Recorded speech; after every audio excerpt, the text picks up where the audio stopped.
मैं शारदा विष्णु पुराण के 5वें अंश का 29वां అధ్యాయం పడనే జారి నేను శారదనండి.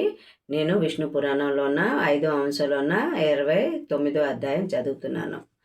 नरकासुर का वध। श्री पराशर जी बोले, हे मैत्रेय, एक बार देवराज इंद्र गजराज ऐरावत पर सवार होकर त्रिभुवनपति के पास आए और उनसे नरकासुर के अत्याचारों का वर्णन किया। हे जनार्दन, इस समय मैं जिस कार्य से आपके सम्मुख उपस्थित हुआ हूँ इसे सुने हे शत्रुदमन, यह पृथ्वी पुत्र नरकासुर प्राज्ञ ज्योतिषपुर का स्वामी है। वह संपूर्ण जीवों पर अत्याचार कर रहा है। उसने देवता, सिद्ध और राजा आदि की कन्याओं को लाकर अपने अंतःपुर में बंद कर दिया है। इस दैत्य ने मेरी माता अदिति के अमृतमयी दिव्य कुंडल हर लिए हैं और मेरे ऐरावत को भी लेना चाहता है। हे गोविंद, मैंने उसकी सभी अनीतियाँ आपको सुना दी। अब आप स्वयं विचारे। इंद्र के ये वचन सुनकर श्री कृष्णचंद्र मुस्काए और इंद्र का हाथ पकड़कर अपने आसन से उठे और फिर उन्होंने गरुड़ का स्मरण किया।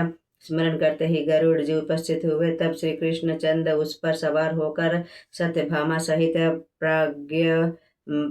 प्राग ज्योतिषपुर को चले। देवराज ऐरावत पर चढ़कर देवलोक को गए।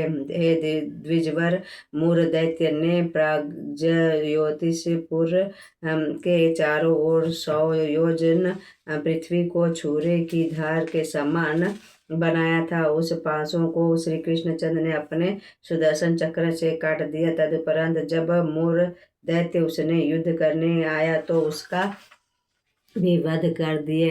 उसे इस तरह हयग्रीव, पंचजन आदि महाबलशाली दैत्यों को मारकर वे प्राग ज्योतिषपुर में प्रविष्ट हुए।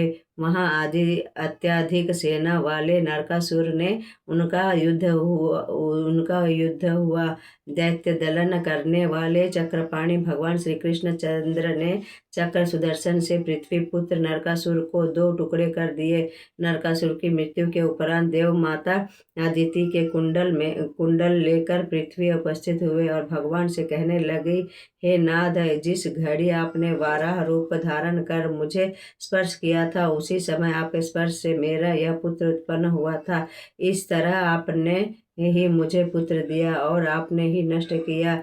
अब आप ये कुंडल लीजिए और इसकी संतान की रक्षा कीजिए। हे अच्युत, आप ही जगत के कर्ता विकर्ता और आप ही हर्ता हैं, आप ही जगत रूप हैं। फिर हम आपकी स्तुति किस प्रकार करें। हे सर्वभूतात्मन, आप प्रसन्न होइए और नरकासुर के अपराधों को क्षमा कीजिए। आपने अपने पुत्र को निर्दोष करने के लिए स्वयं मारा है। तब भगवान वासुदेव ने कहा, हे देवी, तुम्हारी इच्छा पूर्ण हो। उसके बाद नरकासुर के महल से अनेक रत्न लिए और अंतःपुर में जाकर 16,100 कन्याओं को मुक्त किया तथा 4 दांत वाले 6,000 हाथियों और 21 लाख घोड़े देखे। उन कन्याओं, हाथियों और काम्बोज देशीय घोड़ों को श्री कृष्णचंद्र ने नरकासुर के सेवकों द्वारा द्वारकापुरी पहुंचवा दिया।